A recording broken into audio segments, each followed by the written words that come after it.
Hey there, it's your boy Foxy, back for more relationship stories. Update. Am I wrong for refusing to sell my horse? Original post. Me 24 female and my boyfriend 26 have been dating for around 9 months. I've been riding horses since around 4 years old when I started taking lessons. When I was then I started helping out this girl at the stable with her horse lady. At 12 she told her she had to sell her due to time and interest, and asked if me and my parents wanted to buy lady. Luckily for me, my parents were able to buy her, and she's been mine ever since. She's my bestest friend and I love her a lot. When I started to date my boyfriend, I was very honest with the fact that my horse takes a lot of time, and he was fine with this. When single, I could spend like 3 to 4 hours a day in the stable, but as we started dating I cut this down to about 3 hours every other day, as this is roughly how long it takes for me to do all the cleaning, preparing food, riding. Also, most of my friends are at the stable, which obviously means this is also social for me. The other days I would not ride, and try to spend less time talking, which would make it about an hour. After about 6 months, he told me I spent too much time at the stable, and I should prioritize my relationship more, and somehow his family got involved in saying it was strange to prioritize her the way I did. I wasn't comfortable with this, but I am a bit of a pushover, so I agreed. At first this meant cutting down time at the stable, but it has evolved into cutting down riding days. Now I ride about 2 days a week, and the rest I'm simply there to do the basics. All of this as quickly as I can, because otherwise, I know he'll be annoyed and angry for days, and give me the silent treatment. I know my horse isn't really suffering from not being ridden as often as before, but I still feel very guilty that I'm always rushing around her. Then last night he told me it was time to sell lady. I laughed at him and asked if he was serious. He was. I told him no, and he said I needed to start prioritizing this relationship more, and I said I've done nothing but prioritize this relationship. We argued about it and he apparently thinks I can just put her down as she's old anyways. I was furious at this and told him that was absolutely not happening and I would never sell her. He said that any reasonable person would sell or put down their horse in favor of their boyfriend, and the only reason I wouldn't is because I only hang out with other insane horse people. So I come to you reasonable people of Reddit, am I wrong? Now for the top advice before reading the update. Not wrong. Info, what has he sacrificed or compromised on for the relationship? Dump the loser. Sounds like the horse will support you more than the man. I've had a similar conversation with a mate. I'm happy to speak to your soon-to-be ex too. Pretty early on in the relationship, he decided to take a job in the town I work in. He lives in like 40 minutes away. I didn't ask him to do this, but this is what he brings up when I tell him I've tried to compromise. I took a new job for you, and so you should compromise more. That is manipulation. Run away, don't walk, and make sure you're safe. Holy not the idiot. Your boyfriend sounds controlling AF. You've worked hard to compromise with him, but he keeps moving the line until he eventually gets everything he wants, and you have sacrificed everything important to you. A lot of abusive partners start the cycle by trying to isolate their partner. You have a whole support network at the barn, and he wants you to give all that up in addition to your horse, who is like a member of your family to you. This is super messed up and a huge red flag. I know it really hurts, but be grateful he's shown you who he really is and how he doesn't prioritize or frankly care about your feelings and well-being. I'd run, not walk away from this guy. Don't forget he gives her the silent treatment and will be mad for days when she doesn't comply. Opus, you have a life, friends and hobbies you enjoy, and he doesn't like that. Cut and ride, baby. Not wrong. Not wrong. Slowly escalating demands that you give up your hobbies and things you care about is a classic mistreatment tactic. Making you feel guilty about the way you spend your time, especially when you've always spent your time that way, is a classic mistreatment tactic. Trying to force you go get rid of people or animals you care about is a classic mistreatment tactic. I'm starting to sound like a broken record here, but best you get out while that's the only thing broken. These tactics are meant to break your spirit, your will, your confidence, and your self-worth. Those are all far too valuable to allow him to break them. Plus, most of her friends are at the stable. She's already cut down her socialization time with her other friends in order to spend more time with him, and now he wants to get rid of any reason for her to go to the stable at all. That's classic isolation. Not wrong, keep your horse. Your friends probably miss riding with you. Time for your boyfriend to compromise or get out. She should really get out. Especially since he then called her friends insane horse people. That's just disrespectful and definitely trying to isolate. Edit. So I never expected this to get as much attention as it did. I'm very overwhelmed and thankful for all your kind comments and messages. I am currently sitting with Lady in her stable, crying my eyes out because this has been such a wake-up call for me. My boyfriend left to visit his family and friends in his old town earlier today before I posted, so for everyone worried, all is well for now and I will handle this as soon as possible. First, I need to go home and sleep. Thank you all for being wonderful. Now for the first update. First of all, I want to say thank you to everyone who commented and sent me messages. I never thought my post would get as much attention as it did. It was very overwhelming. But again, thank you for your kindness and support. Also, thank you to the people who sent pictures of their horses. All of them are very cute. Anyway, you guys were right. I don't know why I didn't see it myself, but this behavior of isolating me has been going on for a while. He would say it was strange how much time I spent with my family, that adults didn't spend that much time with their family. When I pointed out he also spent a lot of time with his family, I was imagining and exaggerating things. There was so much going on, and for some reason I didn't realize it. He would make me feel guilty all the time. For the smallest things. Me and boyfriend didn't live together officially because I thought it was too early. But since he had taken a job in the town where I live for me, he convinced me that him staying here during the weeks was a good idea. I feel incredibly stupid for not standing up for myself. I am a bit of a pushover, and I guess he realized that if he made me feel guilty, I would eventually give in. And I did. Just so many instances of him pushing my boundaries. Now the update, I called my brother on Saturday morning, and he came and helped me pack up everything my boyfriend left in my apartment. Then I texted my boyfriend to break up with him. Maybe I should have done it in person, but honestly, I don't want to see him again.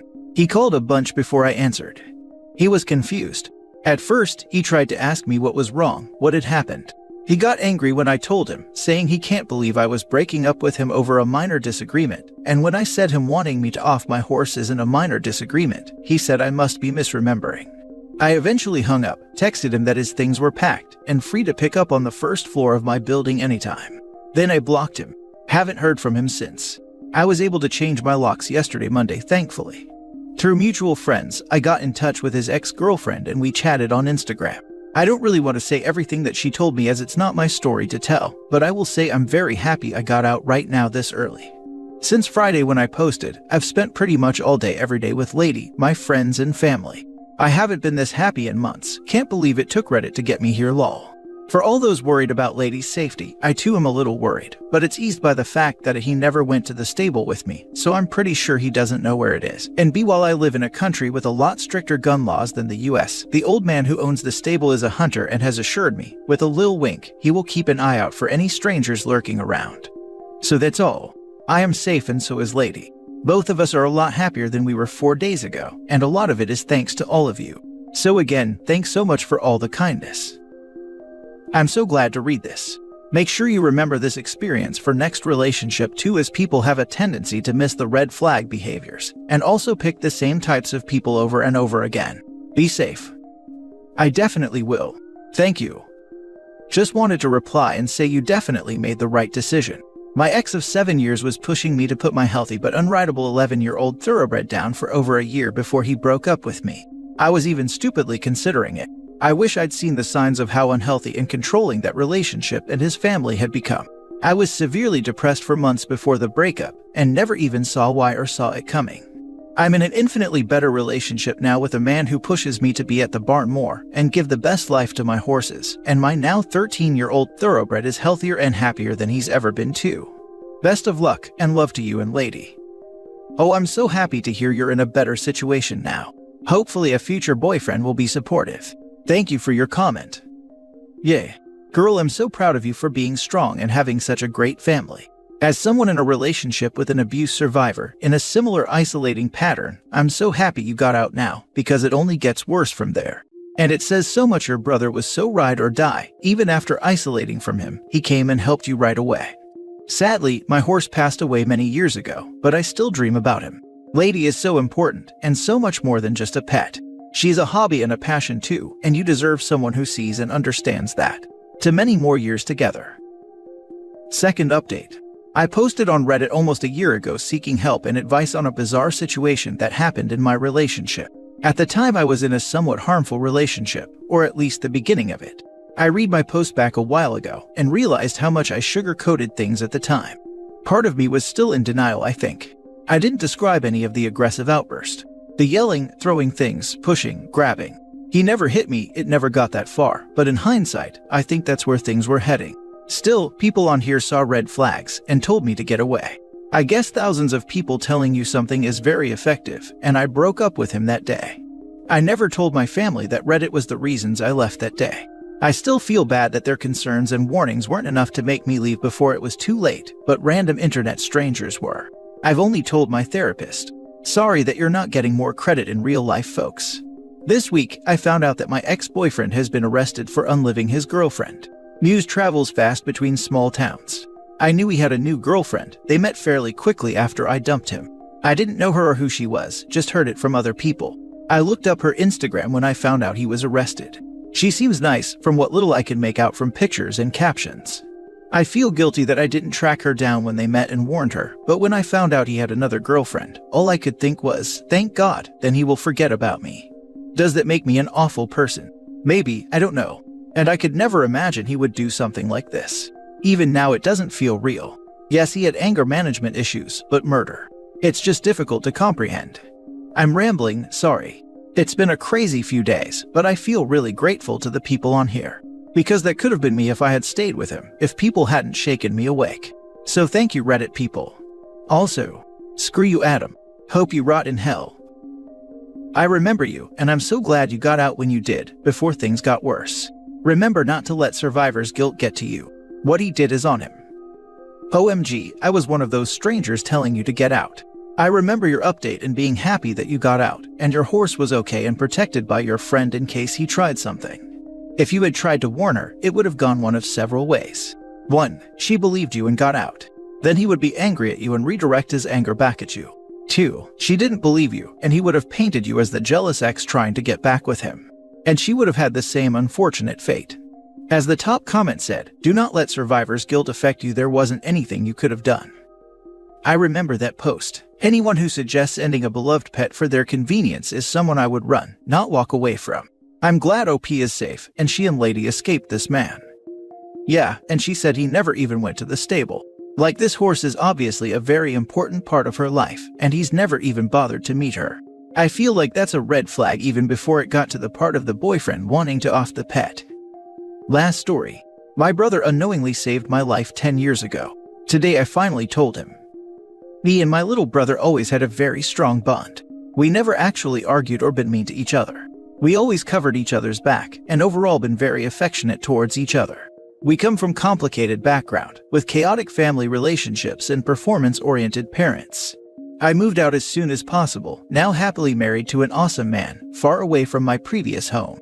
My little brother is struggling under pressure my parents are putting on him, forcing him to be a man, having good grades and excel in sports, and even though he is now legally adult, he's still living with them. He is facing great opportunities, being chosen for next national football team, but is exhausted both mentally and physically, and overall under a lot of pressure, especially from the side of our father. For last year, he is constantly stressed and has severe insomnia. We are in contact almost every day, and I am trying to help him, offered him to move with us multiple times, but he is too afraid of our father to do it. Today I could not sleep because my husband is snoring heavily during this time of a year, so I was just browsing internet when my brother messaged me asking for help. He said that I am the only person he can talk about it, and that he is thinking of some bad things and does not know what to do. He was in very bad state of mind, basically falling apart. I immediately told him to come see us and stay for a while and said that we can resolve it together. I was so afraid, but also very happy he reached to me and asked for help. He is gentle giant type of guy, being forced to ignore his own needs to perform good enough in the eyes of our parents, with no tolerance for mental health issues. He had several injuries related to sport, some quite severe, problems in school. There is a possibility he would need to repeat whole year and will not be able to make it to final exams. We have been talking for whole night. He said I am his most beloved person and thanked me for being with him. I told him that it is nothing to thank for because he is my little cupcake and I love him no matter what. And then I told him what happened 10 years ago. I was 16 and he was 9. I was not well, battling with undiagnosed mental illness, bullying, and eating disorder. I felt alone, with no support and basically in the same situation as him, but not as strong as him to ask for help. One evening after argument with my father, I decided to end things. I went to my room, sat next to my bed and prepared myself for the next step. Then I heard my brother knocking on door. He asked if I want to play our Pokemon game. We basically pretended to be Pokemon trainers, catching imaginary Pokemons and having fun. I sat there in silence for a while with a razor in my hand. Then he asked again. I put razor back and unlocked the door. I was crying and he was confused because I was smiling the same time. He told me that he will let me choose my Pokemon first to cheer me up. I hugged him and cried like an idiot, then we played together. Today I told him that he saved my life, even though he did not know about it back then. And we both cried. After this, we agreed on getting him immediate medical and psychological help, not telling anyone except my husband, who is incredibly kind and supportive. Then we will arrange things so he can stay with us for a while. Sorry for being sentimental, I just needed to tell anyone that there is no weakness in asking for help. It is very brave. I think that sometimes one just needs to play Pokemon games. It can change so many things. My brother did the same for me when we were 15 and 8. I was in the bathroom about to do the unthinkable, and he knocked on the door. He asked, "Can you make us some meatball soup when you're done?" And it hit me in that second, if I am not around, nobody will take care of him. The most important person in my life would have nobody on his side. Our parents were in art useless, and he can't fend for himself. I got his name tattooed on my arm last Friday, so that whenever I'm feeling like I need to end things, I have the reminder of why I live. Despite him being 17 now and is close to adulthood, we still need each other. My older brother left his 7-year awful relationship and came back in my sister's and I's lives, having to come back home with our parents. My sister was also going through a horrible relationship, as the three of us were all raised with very minimal emotional and mental support from parents who believed that you have house, food, and water. What else do you need? One day my brother came home early from work and found my sister sitting alone at the table with a bottle of pills ready to end herself and basically thinking about it alone at the dining table. My brother found her before she did it, and she just sobbed in his arms, and that became the catalyst to leaving her crappy ex. My brother, sister, and I have matching triquetra tattoos as a result of that happening, because if it weren't for my brother, we wouldn't have each other, and it was the best way to ensure that no matter what happens with our lives, we'll still be thinking about each other and ready to help when needed, especially for my sister, who I love dearly, and would have absolutely lost my mind if I lost her to some loser ex.